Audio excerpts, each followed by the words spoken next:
In this episode, we sit down with Kermit Jones, author of the Prepper Pete series. We're going to discuss teaching kids how to prepare without scaring the crap out of them. Howdy, and welcome to In the Rabbit Hole's Urban Survival Podcast. This is episode number 178. I'm your host, Aaron, and you are in the rabbit hole, safe and sound.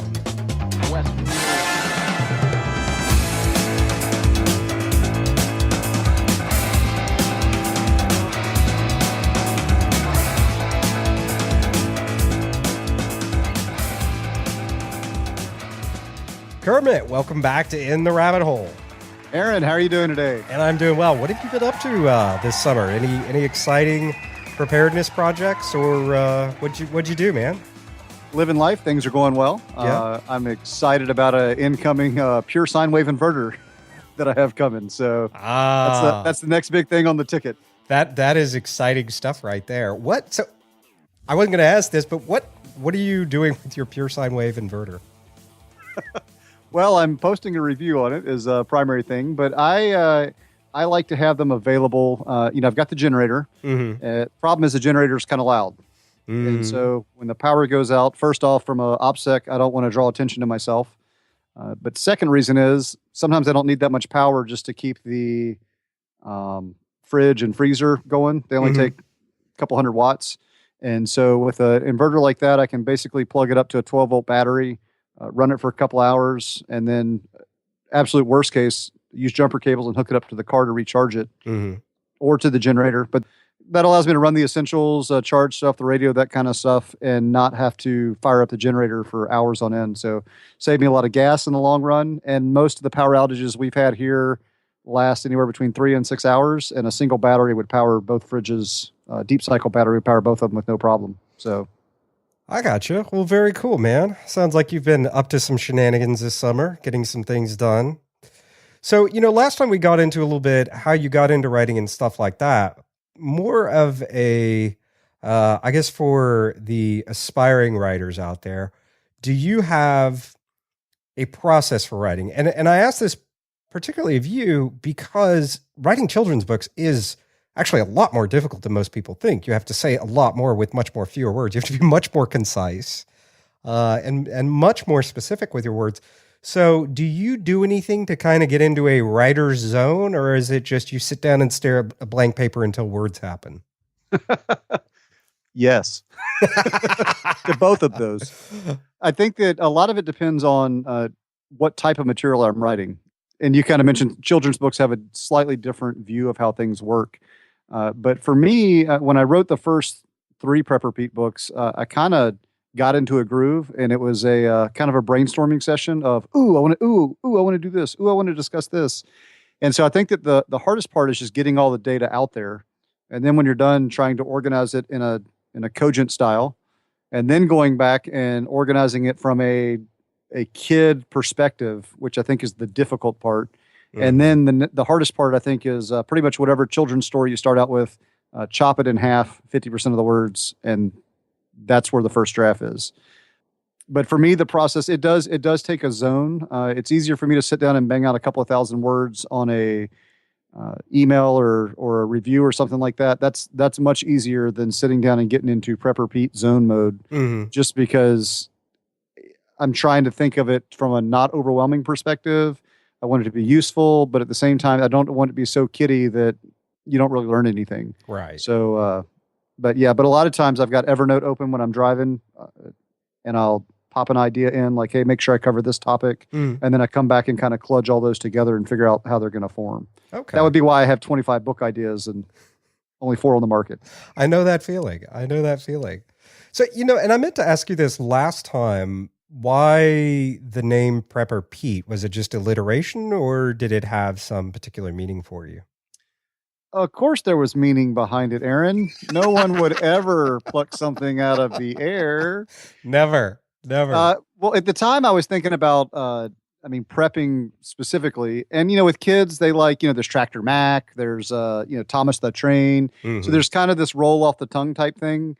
And when I started thinking prepper, Pete just kind of sprung to mind. I mean, I wish I could say there's some deep-seated meaning behind it, Mhm. but really it just rolled off the tongue, and I thought it'd make a cool name for a kid's character. I think it is a cool name. So I think that goes well enough. So why, and I don't remember if we actually talked about this last time. Why such a heavy focus on kids' books? So for me, Mhm. I actually, if you read the bio, it says I stumbled across it, and that's probably a fairly accurate description. I had started by writing my own novel, an end of the world, apocalypse type thing. Mhm. And one of my characters in the book was a father with several young kids. And he's traipsing through the middle of a swamp trying to get to safety, kind of a bug out location of his parents' house.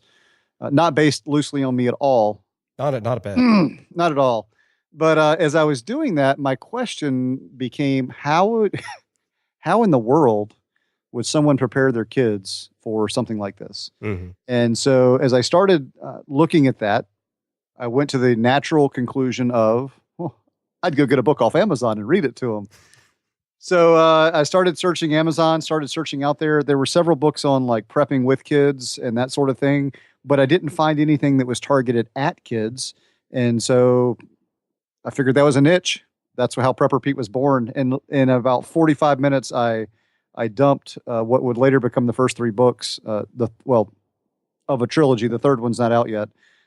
But yeah, it was me trying to figure out how I would explain this to my kids in a way that didn't scare them, Mhm. and in a way that kind of got the truth across, so that I could reference it when time came back, and to explain. I mean, I had just gotten into prepping. I wanted to tell my kids like, this is why we're buying extra stuff. This is why we're learning new skills. So for me, it was kind of I explained to my kids as I went sort of thing. Uh-huh. That's how it was born. Why teach them about this rather than, I guess, why make this overt explanation to them about what you're doing rather than just all of a sudden you start buying more stuff and you start including them in skills and things like that? Like why go through the effort of sitting them down and explaining exactly what you're doing? I think that one of the mistakes, and I spend a lot of time working with parents on parenting classes, that sort of stuff, from a faith based perspective, Mhm. or just a children's behavior perspective. And I think that one of the things that a parents most of the times miss is they're not intentional when it comes to their kids. They're living life. The kids are kind of an add on, and it's not. There's no intention to what they're teaching their kids or what example they're setting for their kids. And so for me, I always want transparency with my kids. I always want them to ask questions. But if I'm really wanting to teach them something, if I feel I have a responsible to them, I have to take that on board. I have to be intentional about it. And for my kids, we had, oddly enough, it was right around the time the show Doomsday Prepper came out, or Mhm. Doomsday Preppers from Nat Geo. I knew that was how not to do it. That's yeah. That's a good So, and you explanation. see them like scaring the bejesus out of their kids, like, if you don't do this now, you're going to die. Yeah. And the problem with the kid is a kid can't distinguish between preparation for a what if event and like, no kidding, this is happening. So if you say, hey, we're getting ready for Interesting. the hordes to come, and you've got to, do this, and this, or they're going to try and eat you. A kid goes to sleep at night, like looking at his door, wondering when they're going to show up. The expectation is, oh, well, the zombies must be on their way if this is what we're doing right now. Exactly. And Wow. so I Okay. think that requires another level for parents to talk to their kids to explain, hey, look, we're not doing this because we're scared. And that's Prepper Pete's tagline. We don't prepare because we're scared. We're not scared because we are prepared. I think that that's something you can imbue in your kids, that they just kind of take it in stride, and it gives them a sense of security. A lot of adults would do well with that too. Yes, they would. So, do you find, because you have your daughter's range in age, do you find that it was different explaining preparedness and sitting each of them down based on their age and what they were able to grasp, or if it was maybe what they weren't able to grasp? And one extra twist, were the younger ones, did they grasp things you actually didn't expect them to grasp? I know that was a whole lot. So, age appropriate Yes. is always good. Yeah. I'll start with the last one first. Yes, I think kids often grasp a lot more than we expect they're going to grasp. Now, we have to be careful, I think, as parents, not to expect a level of maturity from them. But you also, parents do a lot of things and they're like, oh, I'll get to it. And again, that goes back to the intent portion and not realizing their kids are watching and they're learning stuff through your actions because they will always do what you do and not what you say. Hmm. So, so that's a key point is your kids can understand this at a very young age, and it doesn't have to be like you don't have to explain what a zombie is in that regard, but you can explain to them, hey, we want to be prepared in case something happens, and that could be as simple as if you get a boo boo at the park and mommy can pull a band-aid out of her purse. Mommy's got the magic purse, right? Hmm. That's an example of, hey, look, aren't you glad we were prepared for this? And by using that word, you can kind of teach them those things. I think the interesting thing or the most fun thing for me, for my kids, was the older kids got it fairly quick, but I would hear them explaining to the younger kids, like teaching them on a regular basis. Like it wasn't me trying to teach my kids. I would explain it. The older kids would get it, and then I'd hear them like playing house or playing prepper or however you want to Hmm. describe it, or they're in the back of the van while we're driving somewhere, and they're explaining things like treat, never, keep, keep, or they're explaining things like beans, bullets, bandages, and bad guys. Oh, And so my wow. older kids actually kind of took a role from the big sister Huh. perspective of having fun explaining what they had learned because they're trying to show off their knowledge too. That And makes so sense. I started using that on purpose to my advantage for them teaching. Uh, That's interesting. How did you use it to your advantage? I mean, I get how one would use it, but how did you no, great engineer question. that situation? So the most recent book that came out is a survivalist. Oh, actually, it's past survivalist Sam. The next book that's coming out deals with this thing called pages, and each kid should learn their phone number, their address, a guardian's contact info, email address of their parents, and steps to take in an emergency. And so my older kids already knew our phone number, or they knew those things. So it became a game of, well, hey, do you think you could teach this to your kid, your younger sister? And so as we're driving down the road, instead of me going blah blah blah, my phone number 6 billion times while I'm driving, they're in the back doing it for me. So one road trip, my 6-year-old knows her phone number, her address, a guardian's phone number, and email address of her parents. And I only spent 30 seconds explaining it to the older one. Hey, could you do this? So you can do that. And it's not that I don't want to teach my kids things myself. Sometimes they listen to people closer to their age a little more than they do their parents. Hmm. I know that's a shock for people out there with teenagers. Just, yeah. All too funny. So walk us into Prepper Pete Prepares. Where does the book start? So the book starts with a young ant named Prepper Pete, and he decides he wants to be better prepared. And I chose an ant for a couple of reasons. There's a proverb that says, "Go to the ant, oh you sluggard." So that's kind of a fun play on words. And part of it is the Aesop's fable Mhm. of the ant and the grasshopper. So when you go through the book, it explains how ants prep in the spring, the summer, the fall, and they do that so they can make it through the winter. So they're built-in inherent preppers.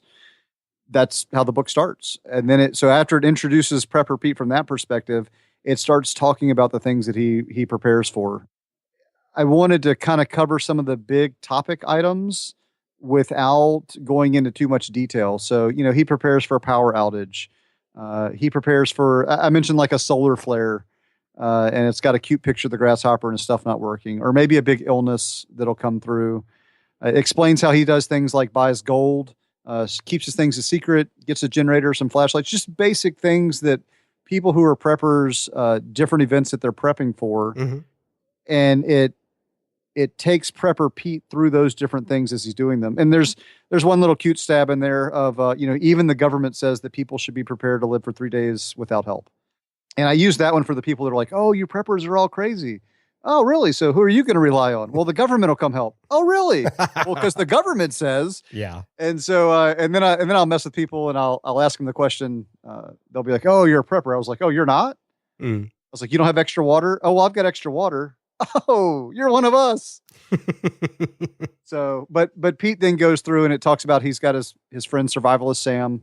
Their goal is to be self-sufficient is the word that we use. Mm. And I got lambasted one time because no one can truly be self-sufficient. It requires a community.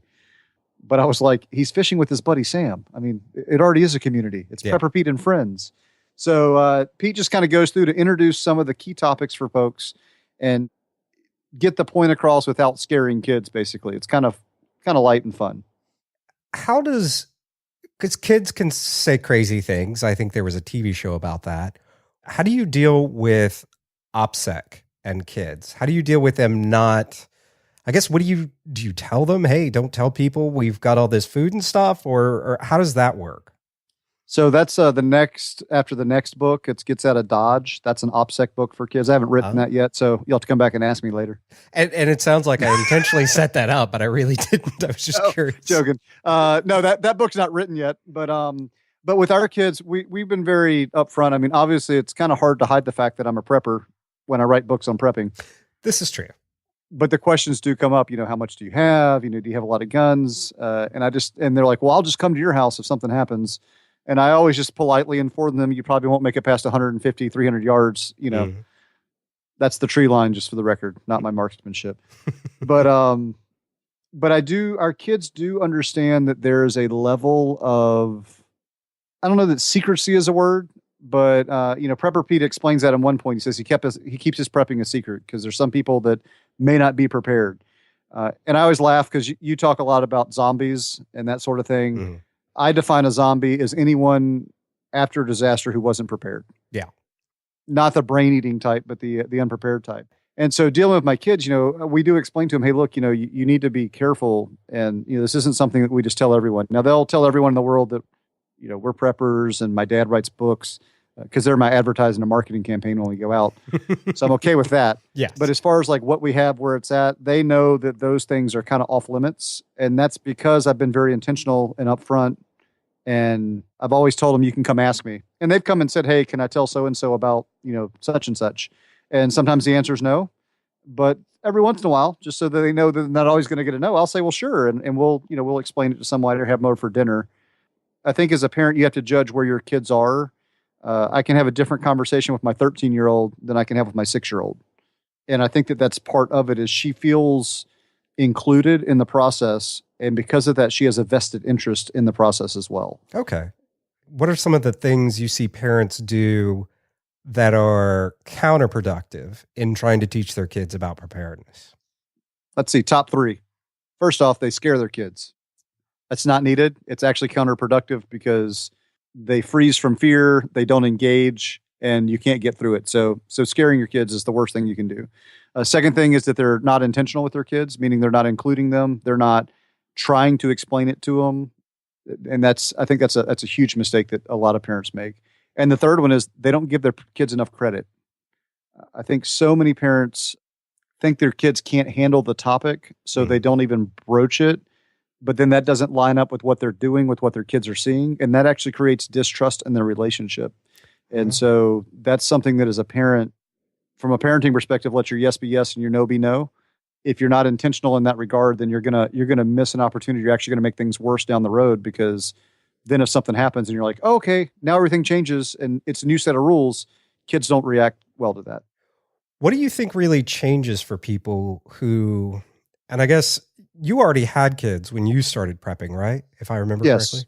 So, and I guess maybe you've seen other people go through this. What changes for people as they go? I mean, obviously there's a lot of things that changes just when you get married, but for a couple that maybe is already prepping and they already have kids, or maybe the couple that has very young kids and starts preparing, how do kids change that? And I'm asking this partially for selfish reasons. So I'm curious, what happens? You got news? No, not yet. I think the biggest difference is that with kids, they're solely dependent on you. If you've got a spouse or a significant other, someone that's older, you can explain the situation. They can not fend for themselves, but they can contribute something different. When it comes to your kids, you have to think from a different psychological perspective because there still needs to be some form of continuity in their life, something they can rely on, something that they can do to participate. If you just shove them off to the side, they're going to shut down on you.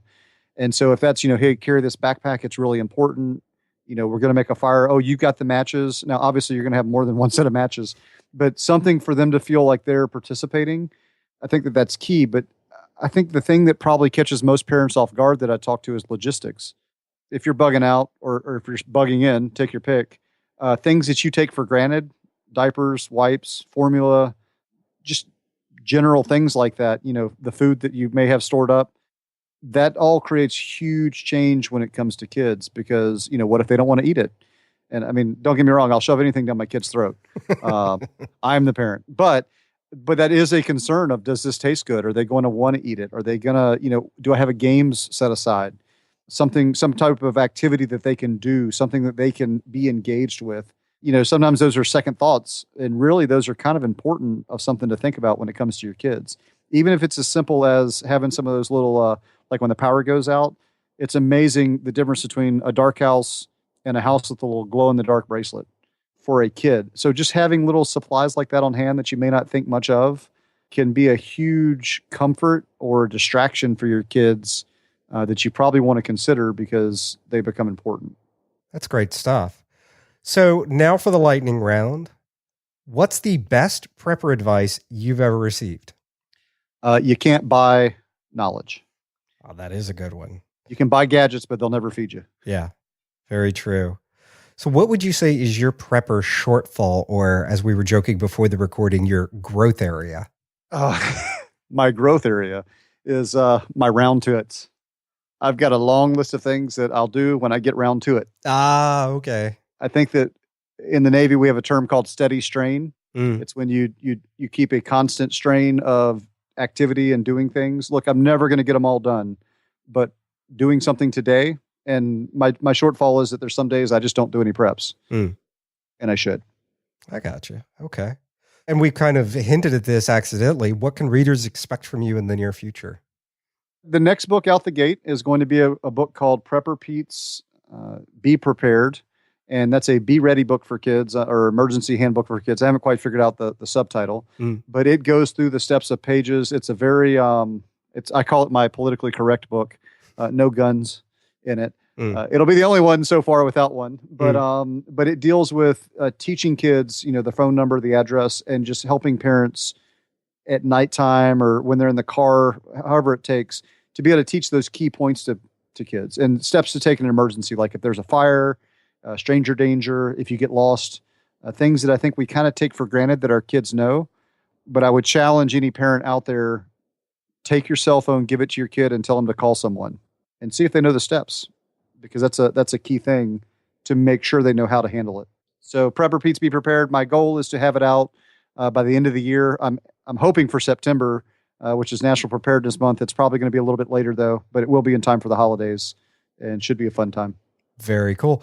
Now you mentioned earlier, and I wasn't even going to, since I didn't know about this, what you said there was a novel you were originally working on. Are we ever going to see that?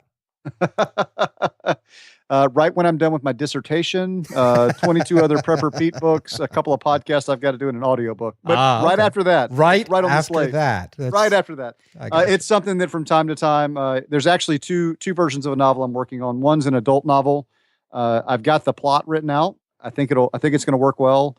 But the other one is I call it survival kids, and it's like boxcar children for survival prepper kids type stuff, because I have a lot of people that are wanting teen books in the survivalist genre, cool. Like a chapter book. So that's probably going to be the next big project that comes out of the Prepper Pete brain. I don't know. So like Twilight for young prepper girls. What do we? No, we've got that one. That's called Compounders. The author of that one. No, this is more of a, some kids are out on a camping adventure. They get separated from the adults, and it's 4 siblings, and they've got to survive like 2 or 3 days until help can come. And so they go through all the steps. One of them's like this wannabe survivalist. So he's always reading these cool books and blogs and stuff. And so he's got like knowledge, but his brother and sisters always make fun of him. And now all of a sudden he's the guy that's like, well, if you do this, this, and this, and they face bears and different dangers and that sort of stuff. So it's just kind of a fun little short book for kids to read, start of the series. And my goal is to go through different disasters. So one of them, they get stuck in the woods overnight. One of them will be a hurricane. One of them will be a tornado. And they talk about how they survive those situations and what they do in the aftermath until help can arrive. Okay. Very cool. So how can listeners connect with you and stay up to date with all things Prepper Pete and Kermit Jones? PrepperPeteandFriends.com is probably the easiest way to get hold. We do have a Facebook page. It's facebook.com/, you guessed it, Prepper Pete and Friends. And I always love to hear from people. I get a lot of good book ideas and things to include. And so I always welcome any feedback that people want to give. Awesome. What was the website address one more time? PrepperPeteandFriends.com. Awesome. Thank you again, Kermit. We always love having you on the show, and I look forward to having you on again in the future. Thank you, Aaron. Have a great day. You too. Show notes, resources, and other fun stuff from this episode can be found by visiting intherabbithole.com/E178. With that, we wrap up episode number 178 from the Lone Star State. Till next time, stay safe and sound.